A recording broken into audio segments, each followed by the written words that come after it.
Welcome to 1+1. I'm Kurt Fearnley.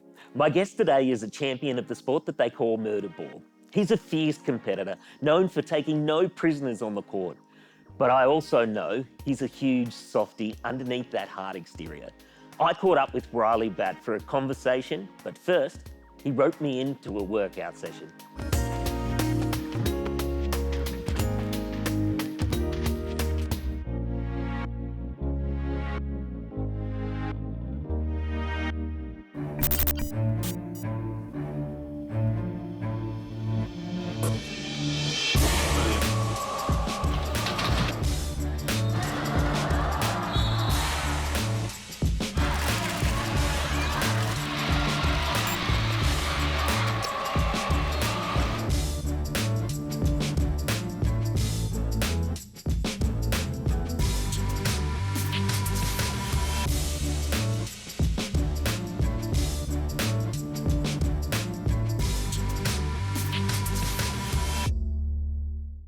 How frequently do you do something like this?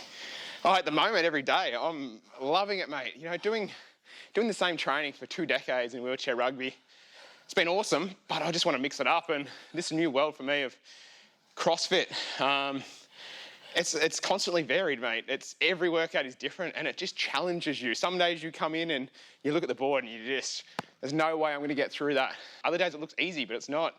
And I've loved it, absolutely loved it. How many push-ups are we doing now? Oh, I reckon do 15 hover ones. Okay. All right, let's go.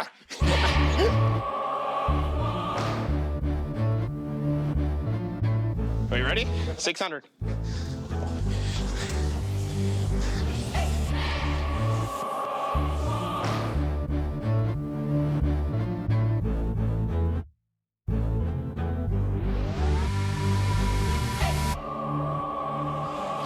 That's good. I'm going to need a couple of hours to get ready for this interview. Have a cold gin, how about that?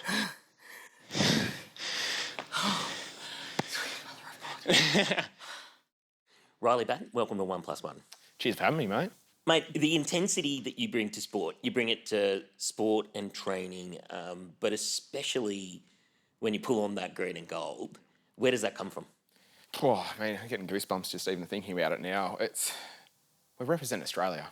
You know, throwing that green and gold means so much to me. I make sure when I put that jersey on that it's pride, it's passion, it's a thought of, you know, who supported me on the journey. It's, you know, who's with me. It's my community back here in Port Macquarie. It's all those kind of things. So I take it very serious when I throw that jersey on, that green and gold, and I make sure when I've got it on that I leave nothing in the tank.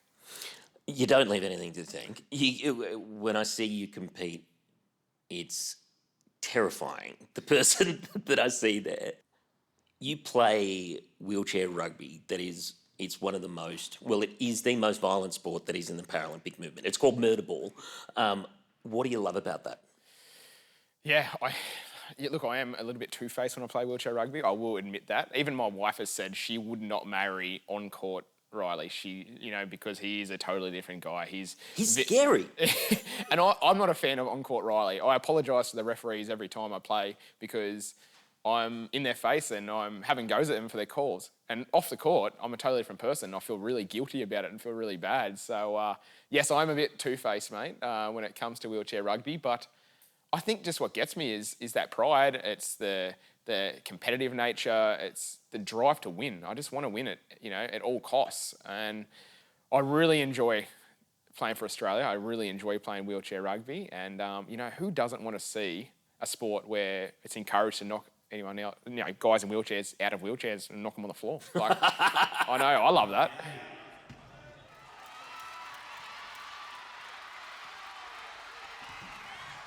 When you describe Murderball, like I see it's like 4 sports rolled into one, thrown into a wheelchair, and then bash each other up. How do you describe it? Oh, look, let's simplify it, mate. It's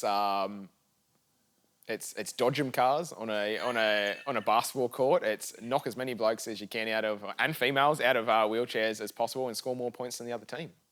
What goes through your mind when you do cross that line onto the field of play?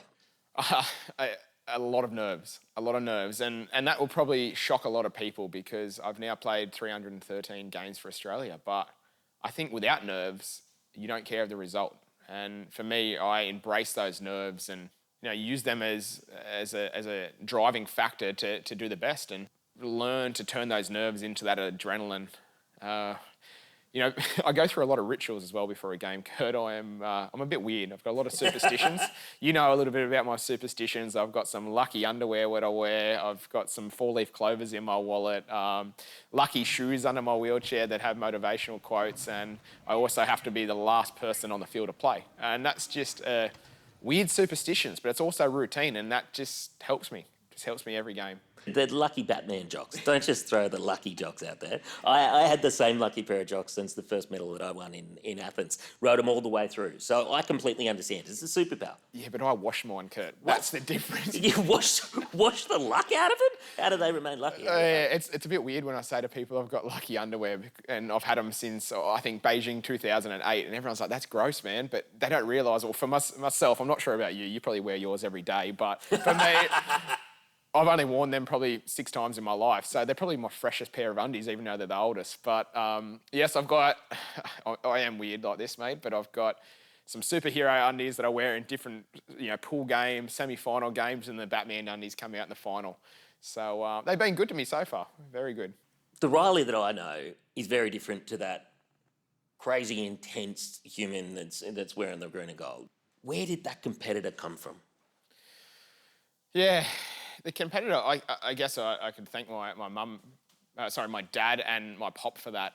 My dad is a huge competitor and always has been. He's mid-60s now and he's still ripped as, very fit and still loves to compete. But, growing up, he did all sports. He actually won an event here in Port Macquarie called the King of Sports, what mixed all different sports into one. And that's just who he was, a competitor. And I remember... growing up, playing, say, classic catches in the backyard or even jumping into the pool doing it or whatever we did, he was still competing against me. He's young disabled son who had no chance. But I think that's just, it made me who I am. I wanted to be a competitor and I always wanted to strive for my best, and it doesn't matter who I'm up against. So I got to thank him for that, but I also got to thank my pop as well. My pop was a huge influence in my life and was one who pushed my boundaries from a young age. As a 3-year-old, he bought me my first ever quad bike, and my parents sort of looked at him like, well, why are you buying, our kid with, no legs, missing fingers, a motorbike? Like, how's he going to ride it? But, I managed to do it, and it was probably one of the best things that's ever happened in my life. Getting pushed outside my comfort zone like that has made, me a huge competitor in life, but... yeah, I'm very thankful for my parents and my grandparents. What did that 4x4, what did that motorbike bring into your life? Because you still ride it, you're still pretty out there on what you're doing it. What did that give to a 3-year-old kid? Because disability can get in the road of a lot of stuff. It seems that meant something to you. I think for me, growing up with disability, look, my younger years, I guess I didn't really realise my disability, but there was something subconsciously that was sitting there that I just couldn't do what my mates were doing. They're all starting to ride a push bike at 3 or 4 years old and motorbikes. A lot of my friends were riding motorbikes at 3 or 4 years old, and I could have just not done that and missed out on that whole part of my life. But to ride that quad bike as a 3-year-old and feel like a normal boy up against all my friends was a huge aspect in my life, and I think it showed to my parents, my grandparents, myself, that I am so much more able than, we thought I was going to be, growing up. Your disability can be complicated. It can be complicated not just for you, but it can be complicated for your family. Tell me some stories about how your family adapted to life as, having a kid with a disability. So when Mum conceived me, the scan showed that I was a perfectly healthy, boy. When I entered the world, it was a huge shock for my grandparents and my parents who were there that I was missing legs and missing a few fingers in each hand. And I can't imagine how tough that would have been for them. But how they adapted and how they accepted me for who I am and took that challenge on, I can't thank them enough. They didn't wrap me in cotton wool. They let me do anything that any other normal boy did. I remember as probably a 4-year-old, I've got vivid memories of it. I used to love swimming down at the ocean. And I remember Dad used to pick me up, after work, put me in his work ute, would go down the beach. He'd throw me on his back and take me down to the water to swim. This day, he decided to put me on his back and take me down to the beach, but he put me on the soft sand at the start of the beach. And I remember chucking the world's biggest tantrum, as you do as a 4-year-old. And I just wanted to get down to the water. I wanted to go for a swim. And Dad said, well, there you go. There's the ocean. And it was low tide, so it was a fair way to go. But Dad persisted to, shuffle me along while I'm chucking a tantrum to make my own way there. Meanwhile, there's, families on that beach who are looking at my dad going, what are you doing, mate? Pick your poor disabled son up and take him for a swim. That's all he wants to do. And that must have been really tricky for him to swallow that and to push me to go down to the beach, even with people looking at him as not the best father in the world. But, it was a lesson learnt for me that, you can achieve anything and you are more able than you think you are. So, I got myself down to the water and had a swim and crawled back up, and that was the end of the tantrums. I learnt that I can crawl just as far as anyone can walk. And it's lessons like that I'm so thankful for in life. You didn't use a wheelchair when you were a young kid. Why? I didn't use a wheelchair, mate, when I was a kid because, to be honest, I thought people in wheelchairs were disabled and I didn't see myself as that. What did disabled mean to you as a kid? I guess as a kid you can look at people in wheelchairs as a little bit scary and a little bit different. How totally wrong I was as a kid. I think growing up I just wanted to be who I was, and that was Ryley on a motorbike. That was Ryley on a skateboard, and I didn't want to be seen by my peers as someone who's wheelchair bound. Growing up, I thought that was a bad thing. Looking at someone in a wheelchair now, I do not think that at all. People in wheelchairs are completely normal people. And to be honest, I think sometimes, have a stronger willpower than able-bodied people. And I, to be honest, wish I got in a wheelchair at an earlier age. I think it would have been so much easier for me getting around as a kid, but I also think it would have been a lot better for me socially than Ryley, who was cutting around school on a skateboard. So you got around on a skateboard? So for me, my life growing up was prosthetic legs as a young kid, but with my legs being so short, I really struggled to walk on them. And my friends at school, I remember in kindergarten, grade 1, used to throw their foot out to trip me over as a joke. But little do they know, it was pretty hard to get back up on these legs that I was trying to learn how to walk on. From there, I can't imagine seeing you walking around. It's like. Yeah, it's something I do want to get back into, getting into some prosthetic legs. But the wheelchair's just, it's me now, and it's part of me, and I love it. But yeah, from those prosthetic legs, it was just a bit tricky as a kid trying to keep up on the schoolyard. Running around with your friends, I just couldn't do it. So I used to crawl around, but I just couldn't keep up like that either. So the next mode of transport for me was a skateboard. I used to skate down to the oval and play soccer and footy and cricket and, all those kind of sports with my friends, but I just still could not keep up with my friends. And then I guess the sport of wheelchair rugby fell in my lap. How did you get involved in wheelchair rugby? It was a school sport, grade 6. It was at a time where I was cruising around school on a skateboard, was putting on weight, and I didn't really know what to do with my life. I tried to play sport. I wanted to play sport, but I just could never find a sport that suited me. My grandparents said to me, my pop especially said, when I was about probably 9 years old, he said, you're going to be a Paralympian one day. You just need to find what sport you're going to be a Paralympian in. And I sort of just laughed it off because I'm like, I'm not going to do that. I'm not going to jump in a wheelchair or whatnot. My parents tried to get me in a wheelchair around the same time, and I said to them, you can buy me a wheelchair, but there's no chance I'm going to use it. I want to be on a skateboard. That's me. And then grade 6 at school, I didn't get my sport electives in on time. I was away for the day, so I got stuck with the last choice, and that was at the local PCYC, and that was 3 sports involved. There was table tennis, squash, and wheelchair rugby. What's this wheelchair rugby? You know, I'd never heard of it in my life. Went to the PCYC, went to the wheelchair rugby and saw a local Paralympian at the time, Tom Kennedy, who just came off the back of winning a silver at the Sydney 2000 Paralympics. He had about 14 wheelchair rugby chairs there, and all these kids ran to these rugby chairs and started playing. But I sat back, I could see him looking at me. I sat back and I was like, I'm not jumping one of those, that's defeat, you know. I'm not jumping a wheelchair, that's embarrassing. So the week went on, I watched all my able-bodied friends, you know, jump in these wheelchairs, bash into each other, have the best time. A week went on and we went on a family holiday to Harrington. So what I usually do is get on my skateboard. At the time I had one with monster truck wheels, so you could go over the gravel, and I remember pushing along the gravel and went down to the soft sand and threw my skateboard in the bushes and crawled down to the surf and swam for an hour. Used to love the surf, love the sand, and crawled back up after exhausting myself for an hour and went to find my skateboard and it had been stolen.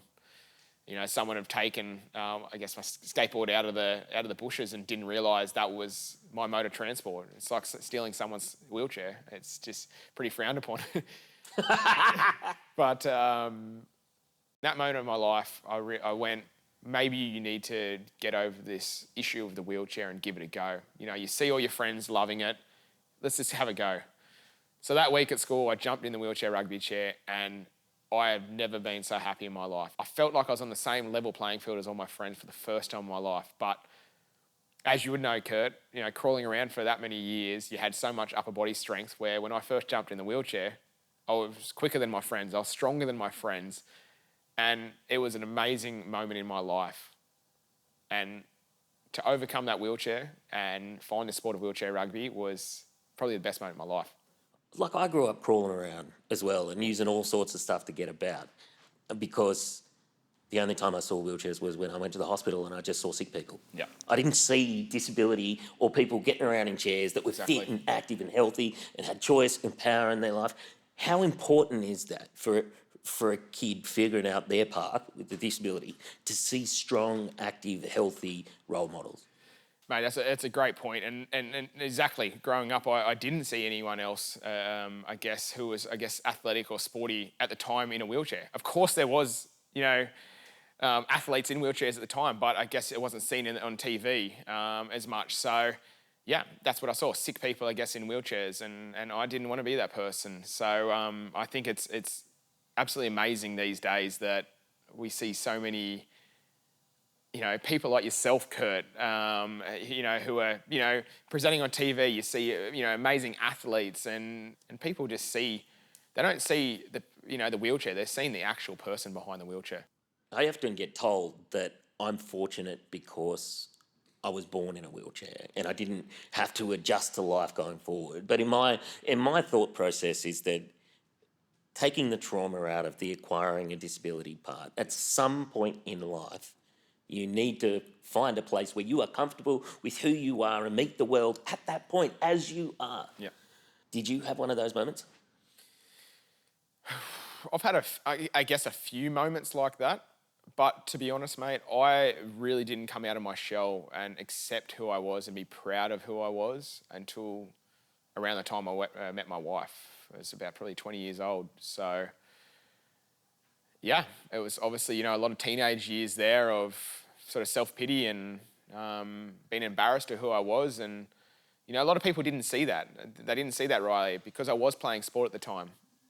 But I still was, yeah, pretty down on myself and still sort of, I guess, worried that what people thought of me. These days, obviously, you still do have a little bit of, you know, sometimes where you're like, oh, what are they going to think of, you know, myself in a wheelchair or of my abilities or whatnot. But I actually I'm proud of who I am. I am actually proud of, you know, Australia, to be honest, in embracing people with disabilities and treating us as we should be, as normal people. We are normal people at the end of the day. We just have wheels for legs. Tell me about your wife. How did you meet Crystal? So I was coming back from an overseas trip, I think the UK, and I was a little bit jet lagged and was training at 4:35 in the morning at the local gym here in Port Macquarie, and she was training at the same time. And I remember when I first met her, I was actually balancing on a Swiss ball. I was balancing for my core work at the time, and I remember her, I'm going to say that she flirted with me first, all right? She decided to come up and pretend to kick me off the ball. And that just sort of drew my attention that, no one's ever done that before, because usually, I guess, people, you see someone in a wheelchair and sometimes they're a little bit over nice, where she just didn't see the wheelchair. She just saw, I guess, me and what I was doing and mucked around like that. So... You know what? I think that one of the first times I met Sheridan, I fell out of my chair and she laughed. And I was like, I like that one. We might have to get them two together. Oh my God, it's a wild night. How hard was it because of COVID? And I know how much your family support means to you. How hard was it not to have your family be able to leave Australia because of the borders restrictions while you were competing in Tokyo? Yeah, it was tough going to Tokyo knowing that the family weren't going to be there. They mean so much to you as an athlete because they have been on the journey with you. They have sacrificed so much, and they have understood your sacrifices as well. So, I haven't taken my wife on a honeymoon yet. We've been married for almost 6 years and she still hasn't got a honeymoon. We haven't been on a holiday since around 2014. So, I feel pretty bad about that. I'll definitely take her on a honeymoon and a holiday very soon. But, the sacrifices she's made for me to be an athlete is something that I'm very, very thankful of. So, I definitely want to take her to the Paralympics because for us, that's the pinnacle of our sports. The last two Paralympic Games, London and Rio, we had so much success. And in Rio, I pretty much told her to stay home, to stay with the kids. And so I feel like they missed a huge part of my career and I wanted them to come to Tokyo. So when COVID hit and they weren't allowed to go to Tokyo, it definitely hurt. But you know that they're watching on TV and they're proud of, what you've achieved and who you are. And I put all the family's names, the wife and the kids' names on my shoes that are underneath my wheelchair. They're good luck shoes. And when you get into those moments in a game where you just think you cannot give it any more, you touch those shoes, you look at those names and you think who you were doing this for. How hard was it with border restrictions as a team sport? You weren't able to play together, the Steelers as a team, for almost 18 months. How challenging was that when you landed in Tokyo? A lot tougher than we thought it was going to be, to be honest. I think when COVID struck, around March 2020, we, as a Paralympian, we were scared. Like, we're thinking, are these games going to be cancelled? And it was a pretty scary time. But when they delayed the games for 1 year, I think a sense of relief came over us. And we're just very thankful that they were still considering the games, the Olympics and Paralympics, and that they were going to be on. But as an athlete, it's not every year we get a shot at these gold medals. It's every 4 years. And you have to dedicate your life for those 4 years. It's a lot of training. It's not like we come in 6 months before the game and start training. It's 4 years of work and prep for those games. So, in March 2020, we were in our prime. We had the focus. We had our goal sitting there. And to have that delayed a year, as I said, yes, it was a relief, but it also was just very tough to reset for another year of grinding out training sessions, of sacrifice, of just hard work. And it's a lot. A year extra of hard work is a lot. And it started to take its toll. It definitely did. It played on my mind a lot, that extra year, but we fought through it. For us, we all live in different states, so with the border restrictions, we couldn't come together as a team. So it was a lot of individual training for us, and being a team sport, you need to gel as a team. And without having gameplay, training camps, over that sort of 18 months to 2 year period, we started to, I guess, our cohesion as a team started to slip away a little bit, and we didn't really realise how much until we got to Tokyo, and it was our first tournament as a team, and we come out against Denmark, who, is a great team, but it's a team that we've beaten by 10, 20 points previously. We come out, we're all feeling individually really good, but we realised that we were very much lacking as a team, that nothing was automative in the head, and you had to think of every play and where everyone was going to be, and it just didn't come automatically, and you felt a little bit lost out there. So it took a few games to get back in the swing of things, and Tokyo was definitely mentally tough to take for us as a team, but looking back on it, Kurt, it was outside of our control. We did everything we possibly could training-wise. We were fit, we were strong, but without that cohesion as a team and that gelling as a team, it's going to be very hard to try to get, the gold medal at the pinnacle of our sport. I spoke to Crystal and she did say that there was talk of retirement after London and Rio and Tokyo. Yeah. Are we going to see you in Paris, or is there going to be an extended honeymoon coming this year? I should say extended honeymoon, shouldn't I, if Crystal's watching this? Mate, I love representing Australia. I don't want to be someone who looks back in 10, 20 years and goes, I could have gone to another games, or I could have gone to another 2 games. And that's something that you cannot change.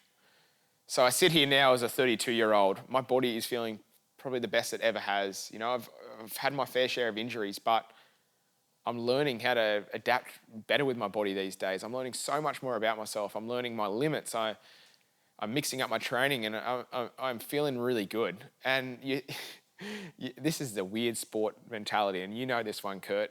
I'm going, it's only 3 more years. That's way better than 4. I go, it's only 3 more years. And then you go, oh, geez, that's like 1,000 sessions. That's a lot of pain. But I'm going to take a couple of months off, I think, and just enjoy my time with people who have supported me. My family, my friends. Being able to just, on a Friday or Saturday afternoon, if my friends crack a beer, be able to have a beer with them, and that's just huge to me. And I want to be able to enjoy this now, but I also want to come back and throw on the green and gold again. Awesome. Mate, one day you will know, like it will pop up and it will tell you that you're done. So I look forward to seeing Ryley on the other side of it, but I also look forward to seeing Ryley pull on that green and gold again, mate. You might have ruined me because that session has wrecked me for the next couple of weeks, but Ryley Batt, thanks for joining me on 1+1. Cheers. Thanks, Kurt.